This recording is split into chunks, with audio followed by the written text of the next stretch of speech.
Hey guys, how's it going everyone? It's Buns. Welcome to the Legion class overview for Shaman. Sorry this video is going to be coming to you guys a little bit later than normal. I would have liked to have the video out a bit earlier, but today was Brother Buns' birthday, so we were spending time with the family, outside playing cards, having family dinner. So I got around to the video, started working it together a little bit later tonight. So for you guys that are normally here, sorry it's a little bit late, but I'll still have it up for you. And it's really exciting too. I personally I've never actually played a Shaman at endgame, PvP or PvE, ever before. And I have to say, after playing it on beta, I had a lot of fun. And the thing that we're going to look at with every single spec here is we're actually going to look at the passives first. Because I think Shaman's passives are so much fun in it, which makes, especially Elemental and Enhancement, a lot of fun. So I'm going to break into it, and we'll start off with Elemental, and we'll go down the list. So, with Elemental, there are some very cool passives, and it makes it feel very explosive and very fluid. So, starting with the first passive that you get is Elemental Focus, and what that does is Elemental Focus, your direct spell critical strikes increase the damage and the healing of your next two spells by 10%. So, Shaman's whole build is kind of around critting. They also have a second ability as well too that tags along with that called Elemental Fury. When you do critical strike, you do 250% extra critical strike damage as opposed to 200. So you get buffed, your damage gets buffed up a little bit when you crit. So it's very explosive. And when you are critting, you're getting your spells increased damage. So you're just chaining up a lot more damage. You're putting out a lot of consistent pressure. On top of that, too, you have a passive called Lava Surge, which basically, I'll read it to you guys. It's your flame shock damage over time has a 15% chance to reset the remaining cooldown on Lava Burst and cause your next Lava Burst to be instant. So basically what you're going to want to be doing is going up to every single target that you're hitting in your nearby area, put a flame shock on them, and you are going to be rolling through Lava Bursts, instant cast with a lot of damage. And I'll show you guys in a second here. I actually went with a Lava Burst build in my talents. So we'll get to that in a second. Lightning Rod is also something that I chose in my talent tree. It's the last row of the talents, and it gives you a 40% extra damage you deal with Lightning Bolt to a target. It takes 40% of that damage. To read the ability out to you, it says your Lightning Bolt and Chain Lightning have 30% chance to make the primary target a Lightning Rod for 10 seconds. So in the case that you're using Chain Lightning and you're hitting your main target, it would make that target, the one that you are selected, the main target of the Lightning Rod. And what it does is it puts a lightning rod on that target, and let's say, for instance, you're hitting the target next to it with Lightning Bolt. It'll still take 40% of that damage, your original target, which is pretty cool. It puts a lot of pressure out there. And then finally, your Mastery that you get increases your Lightning Bolt, Chain Lightning, and Lava Burst casts have a 20% chance to trigger a second cast on the same target for 84% damage. So basically every fourth cast you use one of your damaging abilities, Lava Burst, Lightning Bolt, or Chain Lightning, you're going to have a chance to have a second proc of damage on them, basically. That's instant cast, instantaneous, very explosive, high pressure. Now, when we actually break into some of the moves and what LA Shaman has to offer, basically what you're going to want to be doing, keeping those talents in mind, is you're going to be wanting getting Flame Shocks up on all targets. So you can see right now that you can see all of these buffs rolling in. And when I was first logging on and playing this, it was a little bit overwhelming because I was looking up at the side of my screen and I'm like, holy cannoli, I'm getting so many buffs. But this orange buff that you guys see right here is your Lava Surge, which gives you an instant cast Lava Burst. Power of the Maelstrom is part of your artifact weapon, if I can find that really quickly. Right here. When you cast Lava Burst, you have a chance to supercharge the Fist of Radin, which is like your offhand, main hand, whoopsies. And causes your next 3 lightning bolts to trigger the elemental overload an additional time.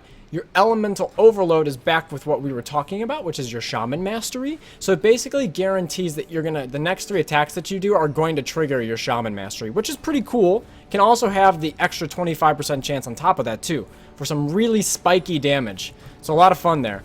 That's another buff you can look for. So basically you're going to want to have your Flame Strike spread on all the targets, give you a high chance to get some extra Lava Burst procs, and then you're going to want to do some Lightning Bolts in the target, mix it up when you get procs to do your Lava Burst into. And I'm running a talent where it gives me 2 charges of Lava Burst because I think that that's probably going to be the most effective way that I will be playing Shaman. Because I'm getting so many procs when I have everyone dotted up that it's really nice to have 2 of them. So in the case scenario that I do get the procs up, I'm not wasting procs, and my spread damage doesn't feel inefficient. So there I get another proc, I put damage into him, I get another proc back to back, I get another proc, and you can see how chaining, very spiky that it can get with your passive ability. So that's why I went ahead and read those first. Now the cool thing about Shaman as well too, outside of your big damaging abilities, you have Flame Shock spread, you have Lava Burst with 2 charges in my case scenario. You also have Earth Shock, which Earth Shock can be anything from 10 mana, or excuse me, 10 Maelstrom, which is your new energy tree. Well, actually, as Shaman now you have 2 energy trees. You have a mana tree and you have a Maelstrom tree. So your Maelstrom tree is what's going to trigger from all your damage. So it can go from anywhere from 10 Maelstrom to 100 Maelstrom. And the higher you are on that scale, it'll do more damage. So at the highest peak of the scale, it'll do 200,000 damage, which is quite spiky. You don't have to use it that way. It'll use up based on how much you have, but it is there. Kind of cool. As well as you also have Frost Shock. So you have your slow as well there too. And there's a build you can go in your 75 talent tree, where I have taken the extra chance on my Flame Shock to have a 5% chance increase to proc my instant Lava Surge. There's also a build you can go where you go into Ice Fury, and I can show you guys that really quick if I log into, or if I go into the rested area. And it basically gives your Frost Shocks an extra 400% damage. So just to show you guys really quick. Basically looks like this. You cast it on the target, and it makes your next 4 Frost Shocks have 400% increased damage. It's not bad. It's pretty good damage. If you want to go that route, it's available to you. I like the Lava Surge build. I'm going to be messing around with it. But the cool thing, once again, with Ellie Shaman that I really like, and also with all the specs of Shaman that I've seen so far, is that it gives you a lot of options as to what kind of a build you want to go. I went with what I was doing before, a very high pressure, lava burst spread, have high mobility, have high ramp up damage. I really like it. It's very sporadic, I think is the best word to use. Very sporadic. But it's nice to have that pressure, and you feel like you're able to do damage while on the move while having the extra lava burst procs there. That's pretty much wrapping up Elemental Shaman. A few more big cooldowns that you get. You get Elemental Mastery, which is something you have to talent into, which gives you 20% haste for 20 seconds. I like it personally. You also have your Artifact Weapon, which your Artifact Weapon gives you 3 casts of Lightning Bolt or Chain Lightning that do 200% increased damage. So, to show you guys what that looks like, you can get some serious ramp-up damage on your Lightning Bolt when you're casting. You can also get the procs of having the 10% damage increase as well too, and get that to stack with your Artifact Weapon. So then you use your Artifact Weapon, you would get the 200% increased damage on your Lightning Bolt or your Chain Lightning. So that's Lightning Bolt. This is what your Chain Lightning would look like. And you can do some serious damage. It's a lot of fun. I'm having a great time with Elemental Shaman. I think I'm going to go ahead and probably make one on live as well too. I've had that much of a time with it. So, a lot of fun different builds you can do with this. I'm going to be playing around with it a lot. It's one of the tunes I'm probably going to make now going into Legion. I had a blast playing it so far, and I know that there's a lot more that I can learn about it too. So I'm excited about that. The second spec that we have to go through today is Enhancement Shaman. Now Enhance is a lot different as well too.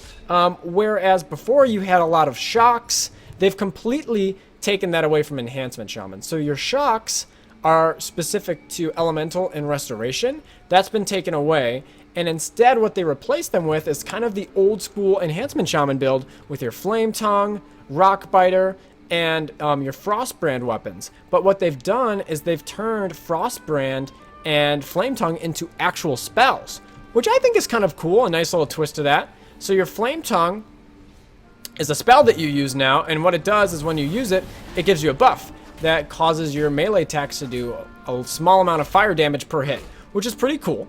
And it can also stack with Frostbrand at the same time. So you can have these running at the same time. And what Frostbrand does is it causes your attacks to slow the target by 50%. So very cool.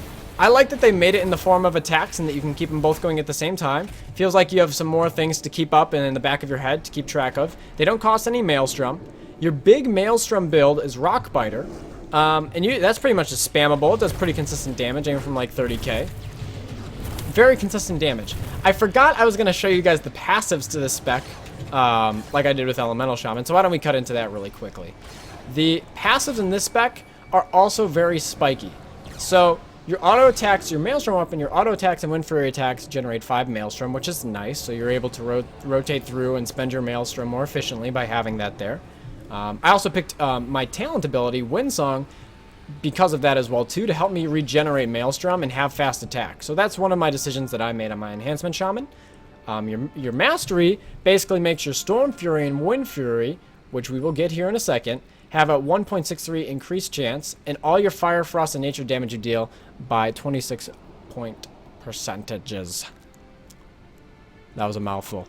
But it increases the damage done by all of your spells by 26% basically, and it also increases the chance with your Stormbringer and your Wind Fury procs. So why don't we go to that next? So your Stormbringer procs have a 7% chance to reset the remaining cooldown on your Storm Strike.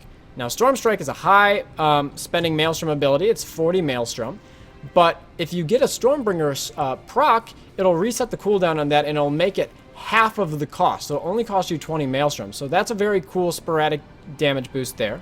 And with the added 1.63%, it gives a little bit more chance for it to happen. Wind Fury just gives you a 7% chance to have 2 additional attacks, so a little bit more spike damage when you are hitting as your Enhancement Shaman. Finally, you have Stormlash. While your weapons are enhanced, your attacks have a chance to grant Stormlash to up to 2 party or raid members for 8 seconds, and that basically causes their attacks to have a chance to do nature damage when hit. So a little bit more damage, high pressure, very fun. I personally don't like melee as much, so I see myself leaning more towards Elemental Shaman, but it does look, for people that are excited about Shaman and Enhanced Shaman, it does look really fun. Some of your other abilities that you have, so your, once again, your Maelstrom generator is going to be Rock Biter. You also have Lava Lash, and Lava Lash is your offhand weapon, costs 30 Maelstrom, and you can do pretty good damage with that. And you can see I just got one of my procs right now for my Storm Strike, which increases the effectiveness of it and reduces the Maelstrom cost by 50%, which is very nice. That way you're not burning through your Maelstrom quite as much. And when we actually look at your talents here as well too, there's a lot of different builds you can go. I chose to go with Windsong, which I showed you guys earlier, which is a pretty hard hit. It's on a 45-second cooldown, but what it does is it gives you a 35% attack speed for 20 seconds. And I like that personally because it makes me feel very spiky, and it helps with my Maelstrom regeneration when my auto attacks are hitting faster. That way I feel like I can pull together some pretty high burst and regenerate quicker when I'm down after I've spent all my Maelstrom. I like it, I think it's a good ability, but you could also go with Hot Hand, which increases your next Lava Lash by 100%, and it costs no Maelstrom when it procs. So, that is kind of cool. You can go that route as well too. I think Lightning Surge Totem is the way to go. You also have this as every other spec, and it's basically your cap totem now. They just renamed it. I like it. I think it's the way to go. Your Lightning Shield versus Hailstorm, I think both of these are very good choices. You could also take the 10% passive haste, but I think that you'll get a lot from your Lightning Shield and your Hailstorm. But if you feel like you don't want the extra damage procs, you can take the 10% haste build if you want to regenerate some more Maelstrom faster. Finally, some of the other cool abilities that we have left as Enhance is Sundering, which I think this one looks really cool, so I'm going to show you this one. It basically splits the earth, like you make an earthquake, hits everyone in front of it, and it knocks them back. So let's say someone's standing right there. If they're standing in the way, it actually knocks them to the side, and it does 200,000 damage to them, which is pretty cool. I like that ability. It kind of gives you an extra interrupt in a way, too. So I thought that that was very helpful. I went with that for now. And then you also have Earthern Spike, which is in your last talent tree. And Earthern Spike causes you to just deal a big amount of burst damage to the target, but it also increases the amount of nature and physical damage you do by 10% to the targets for the next 10 seconds. So it fits into the rotation pretty well. I think it's pretty efficient, and it increases the damage you're going to do to that target over time. That's pretty much your rundown of Enhancement Shaman. I had a lot of fun playing it. I think it's something that I would try out once I roll my Shaman. I would go Elemental first, but I think that Enhancement looks like a lot of fun, and it looks like very high pressure, do really well with the second melee DPS. I think that that's where you're going to see Enhancement Shaman the most. Now, finally, the last spec that we have to go through for Shaman is Restoration. And I personally am not a big healer fan. I've never done it before at endgame, and I'm just mainly play DPS, but considering how much fun I've had already playing Elemental Shaman and Enhancement Shaman, it seems to be that if I were to turn a leaf and try playing a healer, I would probably go Restoration Shaman. It's probably one of the top healers, if not the top healer right now in PvP as well too. So I'm going to start off where I did with all the other specs, and first off, your Tidal Waves is a really strong passive ability. What Tidal Waves does is when you cast Riptide or Chain Heal, by the way, Don't even bother binding Chain Heal for PvP. Just don't. Okay. With that aside, your next healing wave, which is your more efficient heal, but takes a longer cast time, is reduced by 39%, making it very efficient that it's a slower or a shorter cast time, or it changes your healing surge and increases the crit on it by 52%. And it can stack up to 2 times as well too if you want to get the full benefit out of it, which is pretty cool. Really adds a lot of dynamic to your class, so you can throw Riptides on people and then interchange between having a burst heal on someone or having a more efficient heal depending on how your mana looks. I thought that's very cool. Another passive that goes along with how strong Shaman is right now is Resurgence. And that basically makes your direct heal critical hits refund a certain percentage of mana. So when you crit with Healing Wave, it resurges, Kappa, Resurgence, get it? Okay, that was a bad joke. It gives you back 1% of your healing wave. With your healing surge, it's 0.6%. With your Riptide, it's 0.6%. And with your heal that you have unbound, because you're never going to use, Chain Heal, it's 0.25%, but you're never going to use it, okay? So, those are some very cool mastery, some passives. And finally, your mastery, which is what I was getting to. Your mastery increases the amount of healing you get from your spells by 39%. And based on your current health of the target, the lower health, the bigger the heal that you do, which is pretty cool. I think it goes very hand in hand with what Shamans do. High bursty healing. Makes sense to me. Cool mastery. I'm a fan. Then you have Spirit Link Totem, which is obviously, for the end of time, the core ability with Restoration Shaman. And one of the cool things that tags along with that, and one of the talents that I chose, is a new ability that they've added to Shamans called Gust of Wind. Now, as Restoration and Elemental, you get it as well too, and basically, what your Gust of Wind does is it's like a 20-yard gap closer and a 15-second cooldown. So what you can do is use your Gust of Wind to get to your target that you're trying to use your Spirit Link on, jump to that location, and then drop your Spirit Link. Very handy in that situation. Another cool talent choice that you can also go with in that role for Restoration Shaman is Graceful Spirit, which reduces your cooldown on Spirit Walker's Grace. Now, Spirit Walker's Grace, probably the coolest ability for Shamans right now. You can cast while moving, which is pretty cool and great for PvP, obviously, if you're trying to avoid some line of sight and not get interrupted. But in the case that you do get interrupted, you have a very broken ability in your Honor talent tree called Calming Waters. And every time you become interrupted, for 20 seconds after that, you will be immune to interrupts while casting. Broken! That is actually insane, and I think the Honor talents for Shamans are really strong. You also have Counter-Strike Totem, which is available as the other specs as well too, and when you drop that, the damage that the enemy team is doing to your team. So let's say, for instance, that you're Restoration Shaman, you're getting tunneled by 2 melee. You drop Counter-Strike Totem, 100% of the damage dealt that they deal will be dealt back to the lowest health member on the enemy team. So I'm getting tunneled by 2 melee, right? I drop the totem. They're doing huge damage to me, but if they don't kill the totem, one of them in that whole radius is taking huge damage because they're basically bursting into themselves. Crazy ability right now in PvP. I expect to see that getting nerfed at some point, even though it is killable and the totem really doesn't have that much health. Just really, really strong, even on burst moves as well too. The last few abilities to go over here is Restoration Shaman. You also have Astral Shift, which is available as Elemental as well too, as Restoration, and it reduces the damage you take by 40%. Your, your Artifact Weapon Heal is just an instant heal that you can do for 92k damage, or 92k healing, and it increases the maximum health with people in that range by 10%, which is not too bad. And it's a casted heal, but it increases everyone's health in that area by 20%, which is pretty helpful if you want to have everyone topped up. Nice to use before a link or something like that. And one of the builds that I went with in my talent tree is Echo of Elements, which basically gives me 2 charges of Healing Stream, 2 charges of Riptide, and 2 charges of Lava Burst. So that way I can be very efficient and have a lot of heals up and be very dynamic with whether I want to do damage or drop a totem down. Your Healing Stream does quite a fair bit of healing. I like it a lot personally. You also have Healing Tide Totem, which is on a longer cooldown, but that does give you some nice AoE healing as well too. So this is what you're going to be using for AoE healing pretty much, outside of like your chain heal, because you shouldn't even have that bound. It's really bad. I wanted to thank you guys for all the support recently that we've had on the channel. We've almost gotten to 175 subscribers, which I think is awesome considering we just started with the channel. I appreciate all the support. If you guys have any questions or comments that you have, or if I missed something in the video that you had a specific question on that I could answer, let me know in the comments below. I'd be happy to get back to you. Thanks, guys, for all the likes. I appreciate the support. Look forward to getting back with you guys with another class video coming up tomorrow night. Keep it easy, everyone. Should be streaming tomorrow in the afternoon at 2 p.m. Eastern. Have a good one.